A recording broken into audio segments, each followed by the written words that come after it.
zoothérapie provient du monde anglo-saxon. Elle a apparu il y a longtemps, environ au 18e siècle, dans une clinique vétérinaire, puis c'est dans cette clinique qu'on en parle pour la première fois. La zoothérapie est même utilisée lors de la Seconde Guerre mondiale pour les soldats qui étaient traumatisés.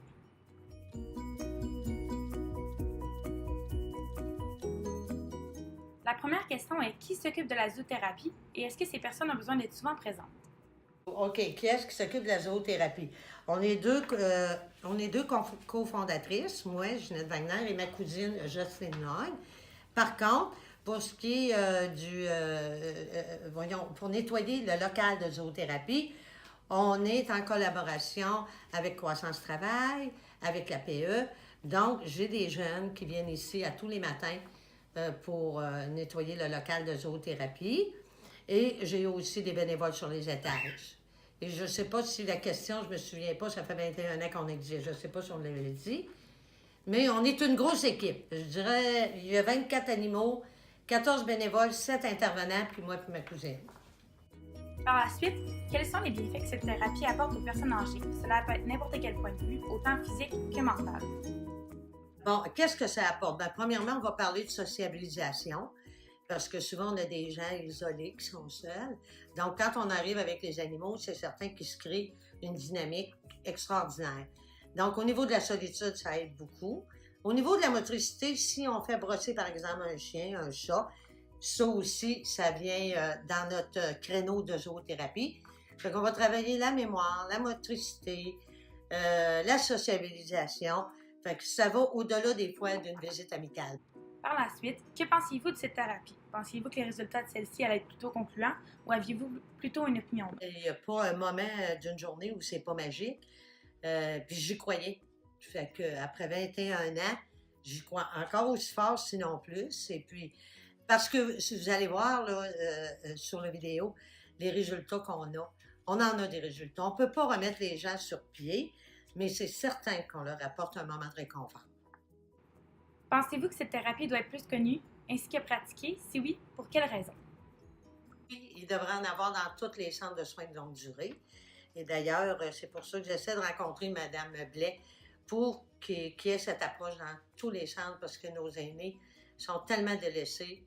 Ils n'ont pas beaucoup d'activités. Fait que j'y crois et j'aimerais, quand je vais quitter ici pour de bon, qu'il y en ait un peu partout là, dans la ville de Québec, dans les centres de soins de longue durée. Mais regardez! C'est quoi ça? Oh! C'est quoi? C'est votre chat? Oh non, viens donc. Hein? Et qui est doux. Il est doux. Il est doux, hein? Le dernier qui était noir comme ça. On a eu 11 ans. 11 ans? Oh, pareil comme ça. C'est pour ça que vous l'aimez tant, hein? Bien sûr. Oh, la Rosy! Vas-y, Rosy. Hein? Oh, Rosy! Ça me fait du bien, puis je l'aime beaucoup. On va le mettre sur le doigt. Ah! Il est beau, hein? Hein? C'est Chopin.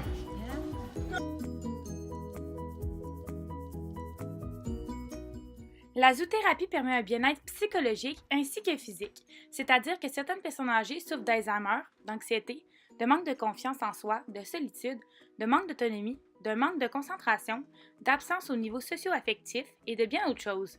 La zoothérapie vient traiter tous ces aspects. En effet, la relation avec des animaux peut stimuler les personnes âgées à sortir de leur zone de confort, à les détendre l'instant de quelques minutes ainsi qu'à les rendre heureux. Le fait de se retrouver avec un animal et non un humain rend la personne âgée beaucoup plus à l'aise puisqu'elle n'a pas à s'en sentir jugée au niveau psychologique. Il y a beaucoup d'animaux qui pratiquent la zoothérapie. Par exemple, un chien donne de la motivation et de la joie à une personne souffrant de dépression. Un lapin peut aider à calmer les personnes stressées. Les chats peuvent aider les personnes âgées à atteindre d'Alzheimer.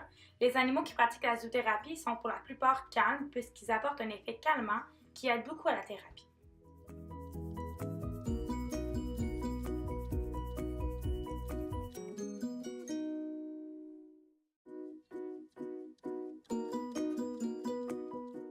Il faut savoir que la zoothérapie ne se pratique pas seulement chez les personnes âgées. Elle peut être vue chez toutes sortes de clientèles. Souvent, les plus jeunes enfants en difficulté vont la pratiquer pour mieux s'adapter socialement, avoir plus de confiance en eux et bien d'autres raisons.